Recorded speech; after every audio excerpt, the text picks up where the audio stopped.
Are you in a situation in which you need to sell your home really quick and you want some tips how to do that? Maybe you just bought a home and you need to sell your house fast. Maybe you just inherited a home and you don't want to really hold on to the property very long. Maybe you just got tenants out. And again, you don't want to carry the property because it costs you money.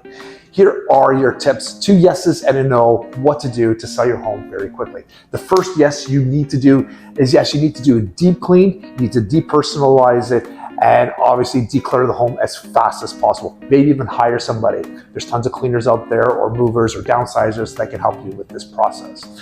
The second yes you need to do is maybe small repairs, maybe a quick paint job, change a door here and there. Again, something's gonna be fairly quickly. And what the no is in this situation is you don't want to take on any new big renovations or big projects. It's just going to take up too much time and maybe too much money. And at the end of the day, if it's not going to add that much value to the property, chances are a buyer might come in and not like it and replace whatever that renovation you made anyway. So it's really not worth it. So again, just get it up and ready as fast as possible and don't do any big renovations.